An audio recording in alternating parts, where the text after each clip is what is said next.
Hello my lovely students, welcome to Ganit Vigyan. मैं हूं आपकी ट्यूटर शालिनी। आज की वीडियो में हम चैप्टर 10 के टेस्ट योरसेल्फ के क्वेश्चन नंबर 1 to 4 की प्रैक्टिस करेंगे। नोट्स के लिए ganitviggyan.in पे विजिट कीजिए, इसका लिंक आपको डिस्क्रिप्शन बॉक्स में मिल जाएगा। फर्स्ट क्वेश्चन है MCQ टाइप है। फर्स्ट पार्ट है the value of A when. अब हमें ये सिनारियो गिवन है, हमें ए की वैल्यू निकालनी है। अब देखिए, पहले तो हमें रिलेशन देखना होगा कि यहाँ पे रिलेशन क्या एग्जिस्ट करता है।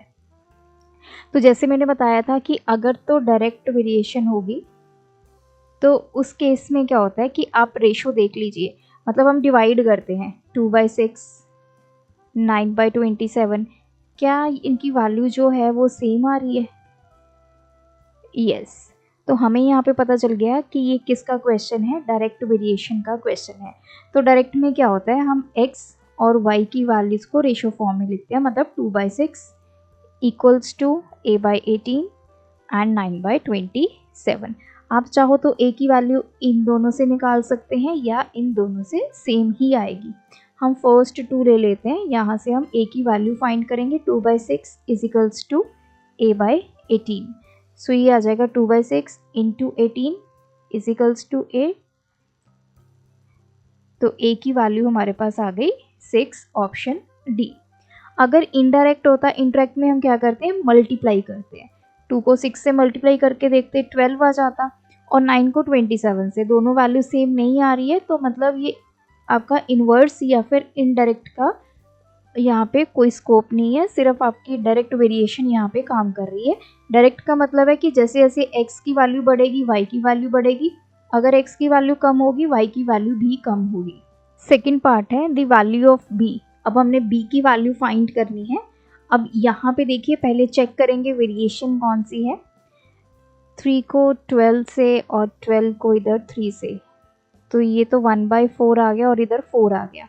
दिस इज 1/4, ये 4/1। ये तो आपस में इक्वल नहीं है, मतलब डायरेक्ट वेरिएशन यहाँ पे काम नहीं कर रही। अब हम इन्वर्स चेक करते हैं। इन्वर्स में 3 को 12 से मल्टीप्लाई किया, ये आ गया 36, और इधर 12 को 3 से मल्टीप्लाई किया 36, मतलब दोनों वैल्यूज इक्वल आ रही हैं। तो ये किसका क्वेश्चन है, इन्वर्स का। तो इन्वर्स में हम क्या लिखेंगे, 3 इंटू 12 किसके इक्वल होगा, b into 9, that is equals to 12 into 3, ये वाला। इन सब के आपस में मल्टीप्लाई करवा दी। तो फर्स्ट 2 ले लेते हैं, 3 into 12 is equals to b into 9। तो b की वैल्यू कैसे आएगी, 9 इधर आके डिवाइड आ जाएगा, ये 3, ये 4। सो b हमारे पास आ गया 4, option A. Third one is 15 notebooks can be boat for 240 rupees. तो एक तरफ हमारे पास नोटबुक्स हैं और उनकी कॉस्ट है। अगर आप 15 नोटबुक्स लेते हैं तो 240 की आएंगी। The number of notebooks than can be bought for ₹160। अब हमें कॉस्ट गिवन है 160, हमने नोटबुक्स ढूंढनी है। मान लेते हैं कि लेट जो नोटबुक्स है वो कितनी है, x। अब देखिए, यहाँ पे हमने टेबल तो बना लिया, लेकिन क्वेश्चन हमारे पास डायरेक्ट वेरिएशन का है या इनवर्स का है, वो हमने ढूंढना है। अगर आप ज़्यादा नोटबुक्स परचेज करेंगे उसकी कॉस्ट ज़्यादा आएगी, कम नोटबुक्स परचेज करेंगे तो कम आएगी, मतलब ये डायरेक्टली लिंक्ड है आपस में। सो ये हमारे पास डायरेक्ट वेरिएशन का क्वेश्चन है। अगर डायरेक्ट का क्वेश्चन है तो क्या करेंगे, दोनों तरफ इसको डिवाइड में लिख लेंगे। 15 के नीचे आ जाएगा 240, और इधर है x/160। So 15/250 into 160 is equals to x।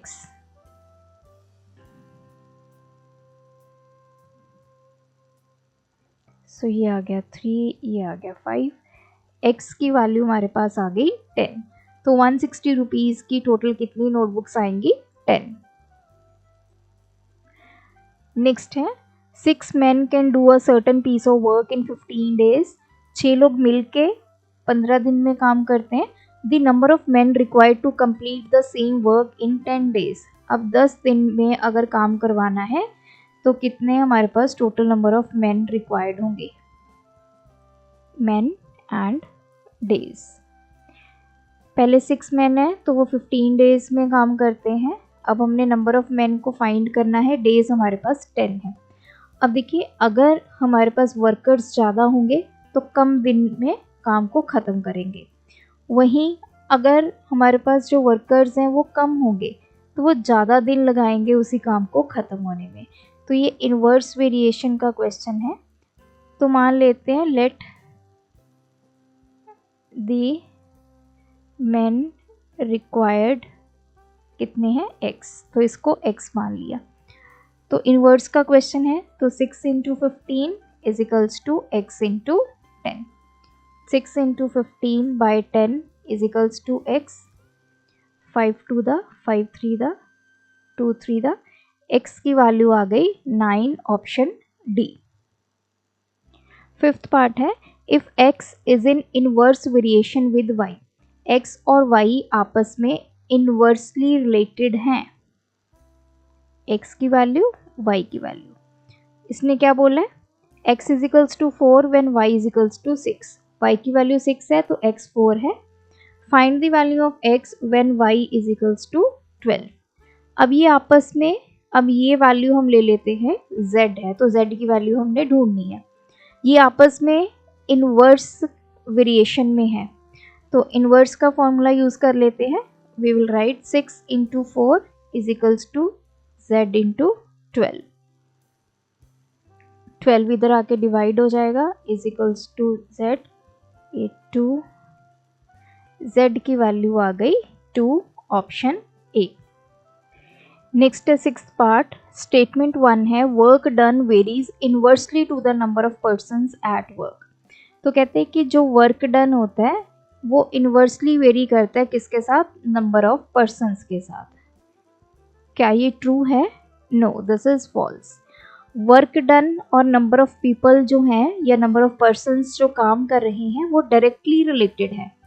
अगर हम पर्सन्स बढ़ा देंगे तो काम ज़्यादा होगा, पर्सन्स कम होंगे तो वो कम काम कर पाएंगे। तो अगर एक की वैल्यू बढ़ रही है दूसरे की भी बढ़ रही है, एक की कम हो रही है तो दूसरे की भी कम होगी, तो ये डायरेक्टली लिंक्ड है आपस में, इनवर्सली नहीं है। So this is false. Second statement है time taken to finish a work, जो टाइम है that is varies directly to the number of persons. तो कहते हैं कि किसी काम को ख़त्म करने के लिए जो टाइम लगता है वो नंबर ऑफ पर्सन से डायरेक्टली लिंक्ड है। So this is also false. हमें पता है कि अगर हम नंबर ऑफ पर्सन्स बढ़ा देंगे तो वो कम टाइम में काम को ख़त्म कर देंगे, वहीं दूसरी तरफ अगर नंबर ऑफ पर्सन्स कम होंगे तो ज़्यादा टाइम लगेगा उस काम को ख़त्म होने में। This is also false. So both the statements are false. Next है सेवंथ पार्ट, असर्शन है in the following table P and Q are in direct variation.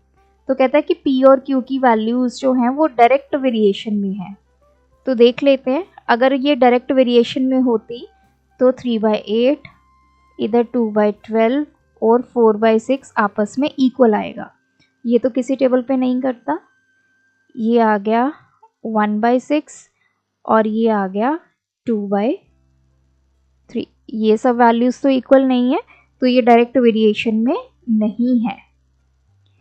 Reason है if two quantities P and Q are in direct variation, अगर दो quantities direct variation में है तो P/Q is always constant. तो हम यही निकालते हैं ना, ये P की वैल्यू है, ये Q की वैल्यू है, P/Q। तो ये आ गया ट्रू। असर्शन हमारा फॉल्स आ गया, रीजन हमारा आ गया true, option D. Next 8th part है, असर्शन क्या है, if 3 pipes can fill a tank in 6 hours. कोई टैंक है उसमें 3 पाइप्स है तो वो 6 घंटे में इसको फिल कर देती हैं। तो अब वो कहता कि अगर 6 पाइप्स हों तो वो हाफ टाइम लगाएगी उस टैंक को फिल करने में। तो यहाँ पे जो है 6 आवर्स लग रहे हैं तो 6 पाइप्स होंगी, मतलब हमने पाइप्स बढ़ा दी तो टाइम क्या हो जाएगा, हाफ रह जाएगा। तो ये ट्रू है। तो ये ट्रू कैसे है ये भी मैं आपको बता देती हूँ। अब 3 पाइप्स जो हैं फिल टैंक इन 6 आवर्स में भर देती हैं। सो हम निकालेंगे कि 3 पाइप्स जो है वर्क इन 1 आवर, या फिर work done by 3 pipes in 1 hour. 1 घंटे में इन्होंने कितना काम किया, दैट इज 1/6। अब 3 पाइप्स हैं, एक पाइप 1 घंटे में कितना काम करेगी, 1/6। 3 इधर आके आपका 1/18। तो एक पाइप का हमने 1 घंटे का काम निकाल लिया। अब हमारे पास कितनी पाइप्स आ गई, 6। तो 6 पाइप्स आ गए।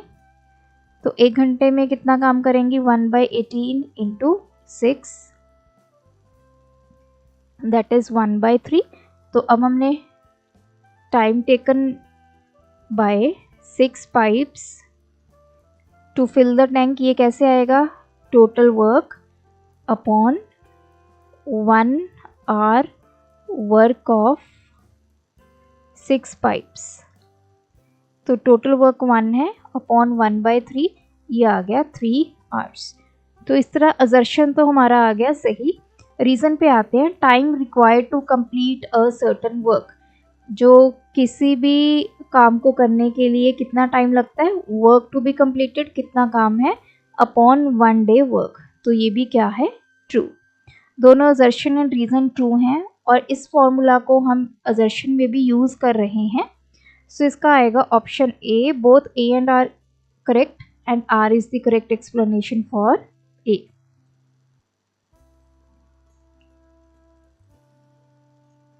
नाइन्थ पार्ट है, in the following table P and Q are in inverse variation. तो देखते हैं, अगर इनवर्स में है तो इनकी जो मल्टीप्लिकेशन है वो इक्वल आनी चाहिए। सो ये आ गया 50, ये आ गया 50, ये आ गया बाय 10, ये आ गया 5, सो ये भी आ गया 50। तीनों 50 50 50 आ गए। सो ये तो आ गया ट्रू। अब रीज़न पे आते हैं। If two quantities P and Q are in inverse variation, then P by Q is always constant.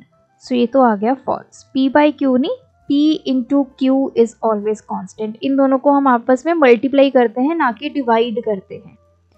So assertion true है, रीज़न क्या है, false, option C. 10th part है, cost of 16 bulb is 144. The number of bulbs that can be bought for rupees 270 is 30. So table method से ही हम इसको verify कर लेते हैं। एक तरफ नंबर ऑफ बल्ब हैं और उनकी कॉस्ट है। अगर हम 16 बल्ब लेते हैं तो 144 है उसकी कॉस्ट। तो इसने बोला है नंबर ऑफ बल्ब्स, मतलब अभी हम इसको x मान लेते हैं और कॉस्ट कितनी है 270। तो इसने बोला कि 270 कॉस्ट के कितने बल्ब आएंगे, 30, मतलब ये x की वैल्यू 30 आनी चाहिए। सो कैलकुलेट कर लेते हैं। अब ये किसका क्वेश्चन है, आपके डायरेक्ट का क्वेश्चन है। तो डायरेक्ट में हम क्या करते हैं, 16/144 is equals to x by 270। तो ये 16/144 into 270 is equals to x। तो ये आ गया 9, x की वैल्यू आ गई 30। 270 कॉस्ट के 30 बल्ब्स आएंगे, या 30 बल्ब्स की कॉस्ट 270 है। तो इससे हमने वेरीफाई कर लिया कि असर्शन क्या है, ट्रू। अब इसने क्या बोला है, इन इनवर्स वेरिएशन। तो कहते हैं इनवर्स वेरिएशन में क्या होता है। पहले मैं इनवर्स वेरिएशन का आपको एक हम ड्रॉ कर लेते हैं। अब देखिए ये है x और ये है y। यहाँ पे x1 होता है, y1 होता है, x2 होता है, y2 होता है, x3 होता है, y3 होता है।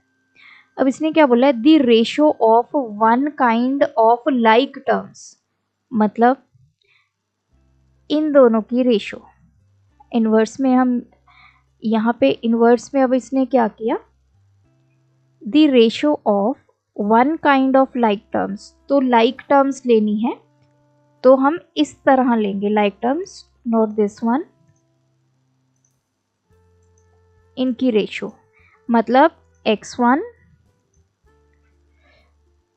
इसके अकॉर्डिंग x1 अपॉन x2, ये हमने रेशो ले ली, is equal to inverse ratio of, मतलब इनवर्स मतलब उल्टा। अब किसको हमने इनवर्स करना है? Ratio of second kind of like terms. अब दूसरा सेकंड काइंड, ये फर्स्ट काइंड है, इसको बोला है सेकंड काइंड, और ये हो गई आपस में लाइक टर्म्स। तो आपको समझ में आया? फर्स्ट काइंड मतलब जो वेरिएबल x है उसके बारे में बोला है, x1 बाय x2। अब सेकंड काइंड में क्या आ गया? y1 और y2, इसका रिवर्स, तो मतलब y2 अपॉन y1। क्या ये होता है? अब देखिए यहाँ पे क्रॉस मल्टीप्लाई कर दीजिए, x1 y1 is equals to x2 y2। Inverse में यही होता है, हम क्या करते हैं, इन दोनों को मल्टीप्लाई करते हैं, x1 और y1 को, और इधर x2 y2 को, x3 y3 को। सो दिस इज ट्रू। इसने सीधा नहीं बताया, थोड़ा घुमा के बताया, लेकिन हमारा फॉर्मूला इनवर्स का ही बन रहा है। अब दोनों चीज़ें क्या हैं? ट्रू हैं, लेकिन असर्शन में हम डायरेक्ट का फॉर्मूला यूज़ कर रहे हैं और यहाँ पे इनवर्स की बात हो रही है। So both A and R correct, but R is not the correct explanation. Sorry, option आएगी B, R is not the correct explanation for A. दोनों है ट्रू, लेकिन आर में हम इनवर्स वेरिएशन की बात कर रहे हैं और असर्शन में हम डायरेक्ट वेरिएशन का फॉर्मूला यूज कर रहे हैं। Question number 2, if x varies directly as y, और हमें x और y की वैल्यूज गिवन है, x एंड y। x की वैल्यू 150 है, y की वैल्यू 50 है। अब फाइंड क्या करना है? x फाइंड करना है when y equals to 12.5। y की वैल्यू 12.5 है, ये x की वैल्यू फाइंड करनी है। मैंने मान लिया इसको कैपिटल Z। तो फर्स्ट पार्ट सॉल्व करते हैं।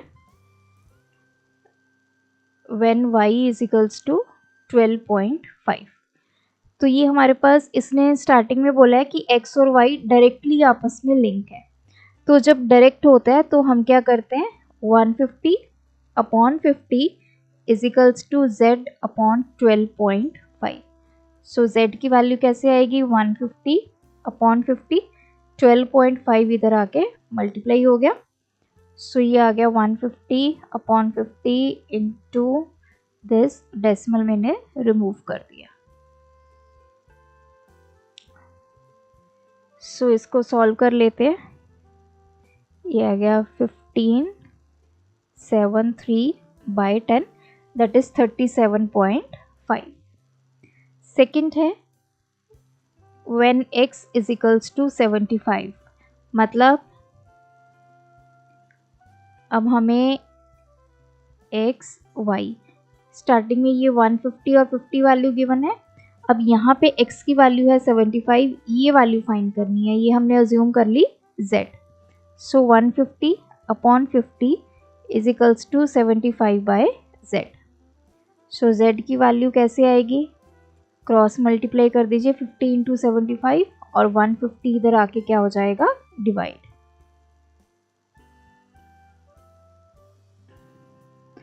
z हमारे पास आ गया 25, और you can say y is 25। ये क्या है? y की वैल्यू। So y is 25। यहाँ पे x कितना आ गया? 37.5।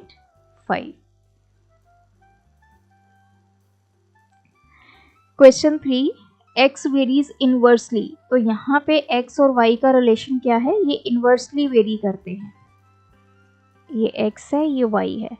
तो शुरू में y की वैल्यू 300 गिवन है, जब x कितना है? 60। हमने फाइंड क्या करना है? ये x की वैल्यू व्हेन y इज 90। तो ये अज्यूम कर लेती हूँ मैं कि z है। तो ये क्योंकि इनवर्सली वेरी करता है, तो 60 इंटू 300, इन दोनों को आपस में मल्टीप्लाई करेंगे और इन दोनों को, is equals to z into 90। So 60 into 300 upon 90 is equals to z.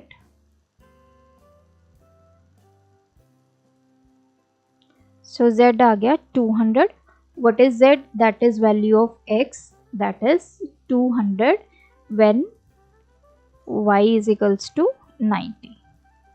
Second part है, x हमें गिवन है 300, y हमने फाइंड करना है. So what we have, x y, starting की वैल्यूज पुट करेंगे 60 और 300, और यहाँ पे x हमें 300 गिवन है, y हमें फाइंड करना है. Let's suppose this is z. तो ये आ जाएगा 60 into 300 is equals to 300 into z. तो ये आ गया 60 इंटू 300, 300 इधर आके डिवाइड में आ गया, is equals to z. So z is equals to 60. What is z? y. So y is equals to 60 when x is equals to 300. Question number 4. Total length of 153 iron bar is 680 meter. What will be the total length of 135 similar bars? So table बनाएंगे. एक तरफ है length, एक तरफ है iron bars. मतलब यहाँ पे टोटल हमारे पास अगर 153 आयरन बार्स हैं, लोहे के इस तरह से डंडे हैं, अगर उनको जोड़ा जाए 153 को, तो टोटल जो लेंथ है वो बन जाती है 680 मीटर. तो इसने पूछा है कि अगर आयरन बार 135 है तो लेंथ कितनी बनेगी. मान लेते हैं let length be x metre. अब हमने ये वैल्यू मान ली x.